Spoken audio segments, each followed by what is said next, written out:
জমিয়ে রান্না হবে। আর কি রান্না করছো? ধনিয়া চিকেন আর ধনিয়া চিংড়ি। ধনিয়া চিকেন, একদম বড় বড় গলদা চিংড়ি। দেখো কত বড়, দেখাও মা হাতে ধরিয়ে, দেখতে পাচ্ছ কত বড়। কিন্তু জমিয়ে রান্না হবে। আর কি রান্না করছো? ধনিয়া চিকেন আর ধনিয়া চিংড়ি। ধনিয়া চিকেন বলতে গিয়ে চিংড়ি, এটা চিংড়ি হবে। মানে সেই গ্রিন চিকেন বা খেয়েছো তো, আজকে গ্রিন চিংড়ি খেয়ে দেখো। সেই গ্রিন চিংড়ি রান্না হবে, গলদা চিংড়ি। চলো আগে মাছটা কিভাবে করতে হয় বলো। মাছটা হলুদ মাখিয়ে দিই। হ্যাঁ, প্রথমে ভালো করে ধুয়ে নিতে হবে মাছটা, তারপরে লবণ দিয়ে দেওয়া হলো, হলুদ গুঁড়ো, লবণ আর হলুদ গুঁড়ো দিয়ে ভালো করে মাখিয়ে রাখতে হবে। সমস্ত মাছের গায়ে যাতে লবণ হলুদটা ভালো করে মাখানো হয় দেখতে হবে সেটা। মশলাটা করে নিই, তারপর ততক্ষণ মাছটা ম্যারিনেট করা থাকুক। হলো কড়াই বসিয়ে নেওয়া হয়েছে, এর মধ্যে প্রথমেই পড়ে যাচ্ছে সর্ষের তেল। অল্প সর্ষের তেল দিতে হবে। আচ্ছা, প্রথমে তেলের মধ্যে যাচ্ছে গোটা গরম মশলা, এলাচ 3টে, লবঙ্গ 3টে আর দারচিনি। তো এরপর পড়ে যাচ্ছে জিরে, হাফ চামচ গোটা জিরে। এরপর পড়ছে পোস্ত আর গরম মশলাটা ভাজা হয়ে গেছে। এরপরে দেওয়া হচ্ছে কাঁচা লঙ্কা।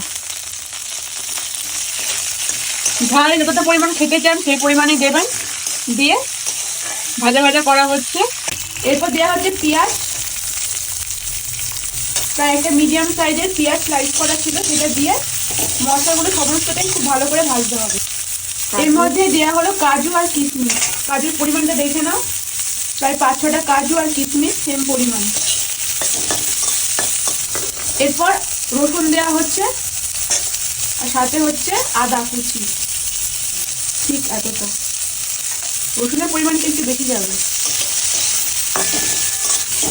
দেখো মশলাটা মোটামুটি ভাজা ভাজা হয়ে এসেছে, পেঁয়াজটা একটু হালকা নরম করে ভাজা হয়েছে। এই পর্যায়ে দেওয়া হলো টমেটো, একটা মিডিয়াম সাইজে টমেটো কেটে রাখা হয়েছে, সেটা দিয়ে দেওয়া হলো। এরপর মশলাটা ভালো করে ভাজতে হবে। দেখতে পাচ্ছ একটু দেখো নরম হয়ে গেছে সমস্ত মশলা। আমাদের ভাজাটা কিন্তু একদম কমপ্লিট হয়ে গেছে। অন্য একটা পাত্রে রেখে দেওয়া হলো, ঠান্ডা হলে সেটাকে বেটে নিতে হবে। এরপর মাছটা ভাজার জন্য আবারও সর্ষের তেল বেশ খানিকটা দিয়ে দেওয়া হলো। গরম হয়ে গেলে মাছগুলো ভাজা হবে। দেখো তেলটা গরম হয়ে গেছে। এরপর এক এক করে মাছ ছেড়ে ভালো করে ভেজে নিতে হবে। প্রথমে একটা করে প্রথমে ভাজা হচ্ছে।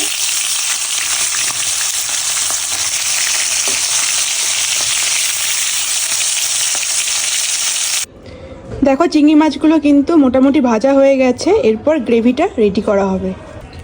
এরপর যা তেল আছে তার মধ্যে আরেকটু তেল দেওয়া হলো, সামান্য একটু গোটা জিরে দেওয়া হলো,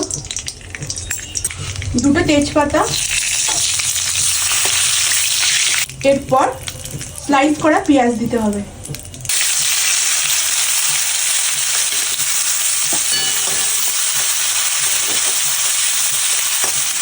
তো মশলাটা ঠান্ডা হয়ে গেছে। এরপর পেস্ট করে নিতে হবে, সামান্য জল দিয়ে পেস্টটা করে নিতে হবে।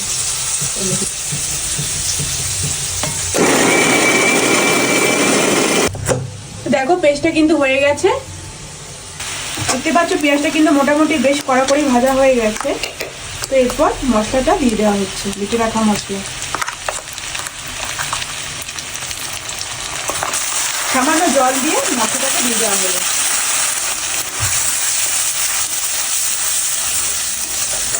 সমস্ত মশলাটাকে কষাতে হয় ভালো করে।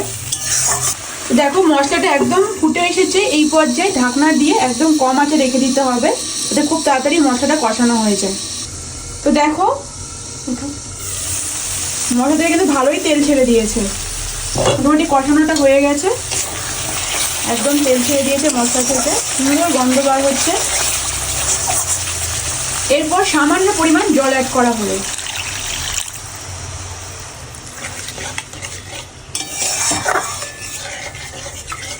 স্বাদ মতো লবণ অ্যাড করা হলো।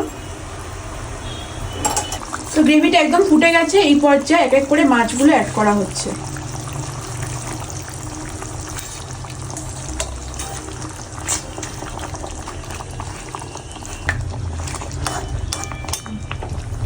তো দেখো ঝোলটা ফুটে এসেছে। এই পর্যায়ে ঢেকে রাখা হলো, যাতে সমস্ত মশলাটা মাছের ভেতরে ঢুকে যায়, মাছটাও সিদ্ধ হয়ে যায়। এই দেখো একদম ফুটে তেল বেরিয়ে গেছে, এক সুন্দর গন্ধ বার হচ্ছে, দারুণ, খুব মজার হবে খেতে।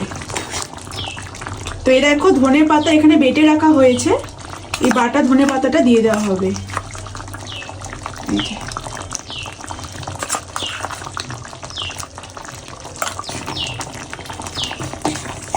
প্রথমবার এই ধনে পাতা দিয়ে চিংড়ি মাছ আমরা খাবো।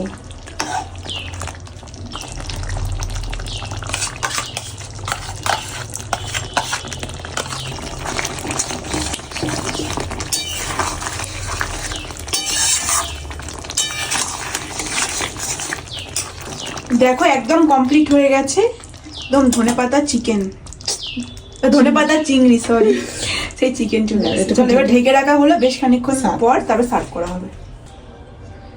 একদম রেডি। উফ কি দারুণ দেখতে লাগছে। চলো এবার গরমা গরম সার্ভ করা যাক।